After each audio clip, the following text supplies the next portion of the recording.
Alright class, welcome to my PBQ.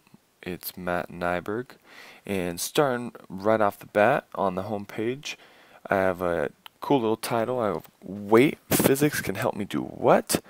And then I include a pretty cool picture of a basketball player performing a dunk. I wanted to include this picture, kind of get the kids excited. They might think of physics and think of maybe some boring assignments, a lot of math, things that aren't as exciting to students, and I wanted to kind of pique their interest with a cool photo. Down here I have some more information that tries to get them excited for what is ahead. Moving on to teacher page, I included my email for any teachers to contact me about this project that we are performing, that we're working on. Then I've included some of the California Physics learning objectives. Included those down here. Go through here and read those. Then go into our task page. Starting off, I've included a picture of a coach coaching up an athlete, and for good reason, because in this scenario, we as physics students are now the coaches. So here I put, as the newest physics students on campus, your school's sport coaches have requested your help. They are doing everything they can to try to improve their athletes' performance. They want to know what they can work on to improve. Your expertise could help our school's athletic teams tremendously. Using a video analysis software, record and analyze sports movements. Each student must focus on a different aspect of a specific sport. The student will then report their finding through a video at the end of the term. So, in groups of 4, as I'll go over in roles, in groups of 4, that group will be able to choose a specific sport. So say a group of 4 chose basketball.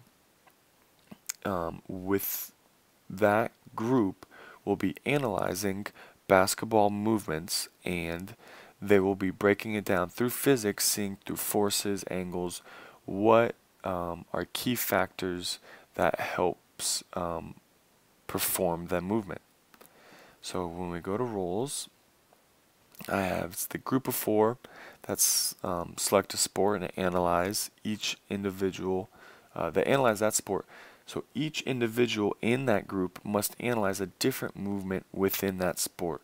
So in my previous example, if you chose basketball, everybody in that group of 4 will be performing a basketball movement, but one student might be breaking down a free throw, one student might be breaking down the athlete sprinting, the other student could be breaking down the athlete jumping as high as they can to try to dunk a ball.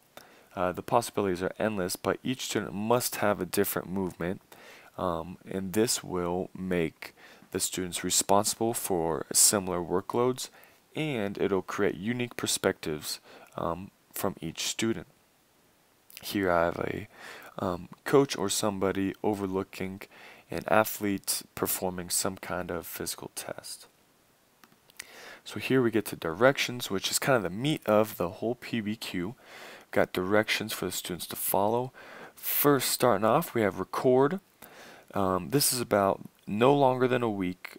Students will have time to record their partners or athletes performing the movements that they'll be analyzing. Next, we have actual analyze. Here's when the students will be performing the bulk of the work.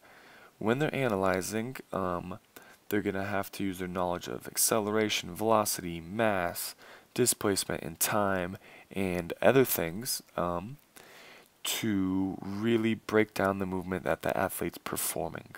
There will be week by week goals for the students to perform and to accomplish as they're analyzing. Then we get to create, where they will actually be creating their videos. And finally, enjoy. Students will then present their video in class on the due date. Some materials that they'll be able to use: an iPad, Dartfish, which is the video analyzer.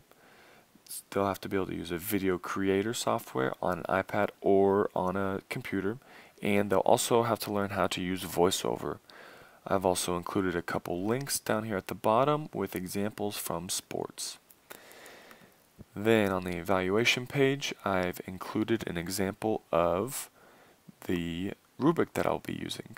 And it goes over each specific thing I'm looking for and the different categories. And finally, on the conclusion page, I congratulate them for finishing, and I include a questionnaire down at the bottom for them to complete that kind of helps jog their memory what they're supposed to learn, what they think they're supposed to learn, things they would do differently, and if they have any feedback on the project for me as the teacher. And that is it for my PBQ. I hope you enjoyed.